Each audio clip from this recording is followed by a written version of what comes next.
company dedicated to enhancing leaders' ability to harness and optimize trust as a strategic business asset. To be vulnerable or not to be vulnerable? That is the question. Famous Yes, quote, it of is. course, by Hamlet, right? Yeah. Yeah, Yes. vulnerability. Oh my goodness, it's so key. It's the critical component of trust. It's where trust occurs. So, a definition for vulnerability that gives us a starting point, I would say, would be it's vulnerability is our exposure to negative or positive external forces. Interesting. Yeah, I think vulnerability, the gateway to trust and the acceleration of trust is what I see when someone's very honest and puts their true feeling or true view on something and shares that with you. It seems to me to accelerate the trust, whether that view is positive or that view is negative, as long as Mm, it's received, right, from the other party met with some interest and acceptance. But to yeah. choose to be vulnerable, that's tough. It takes a lot of courage. Yeah, you think about vulnerability can come from perhaps two types of sources. You can be rendered vulnerable, forced, coerced, rendered vulnerable. Most people don't want that because Mm, you're out of control of that source. Or it can be willful. You can be willfully vulnerable. You can choose with your free will to choose vulnerability to something. And so it's all about your perception, though, right? It's your perception of having free will to make a choice to be vulnerable versus I perceive myself to be being coerced by someone else. hmm. And is it true that in every interaction that we have, there's some level of vulnerability? I'm assuming that in some cases we don't even recognize the vulnerability that we're giving. In other cases, it's a true recognition and really a courage step to have that vulnerability.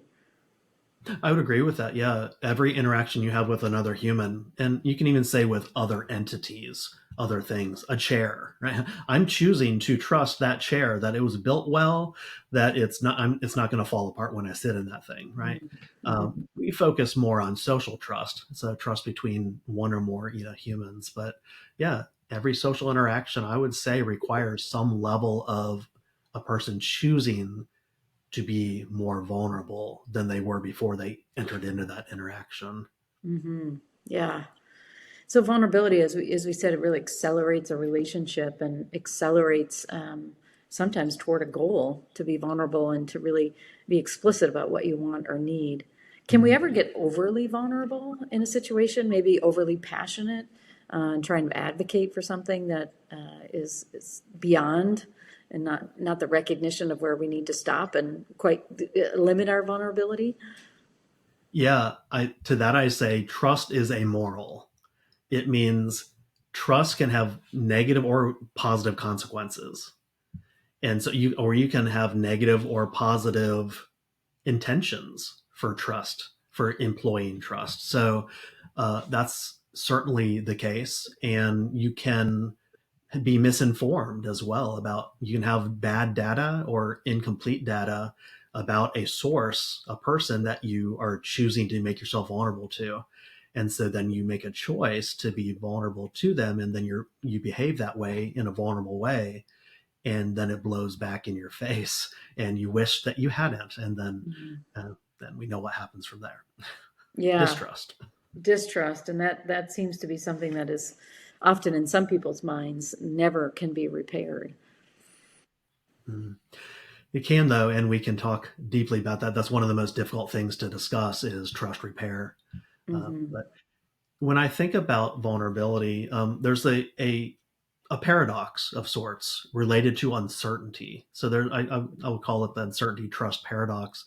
So really, as our control and our confidence decreases in a particular person or situation, then and uncertainty and risk increase, then trust becomes a larger part of our social decision making process, a bigger, more important part of our choice that we need to make.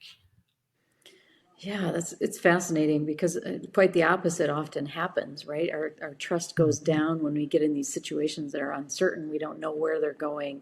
We're not sure what's going to happen, and we're very skeptical in those situations. That seems to be in our environment today that's ever changing.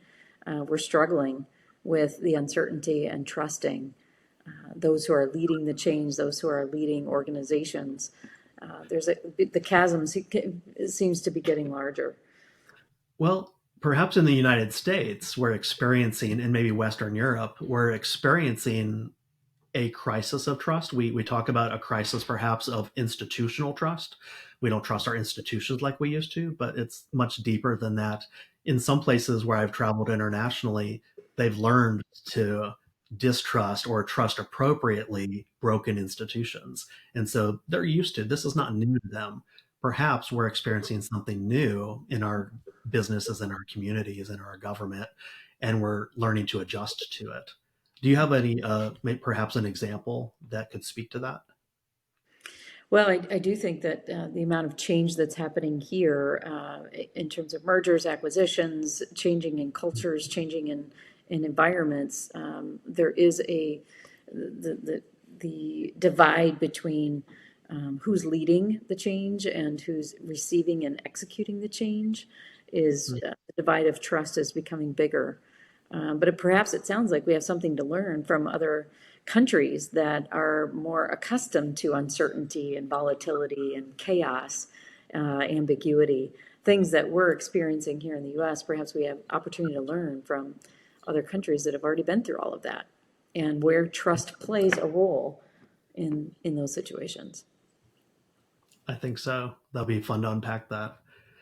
Well, thank you, listeners and viewers, for joining us and ask questions, provide comments, and engage in the conversation with us. So, thank you so much.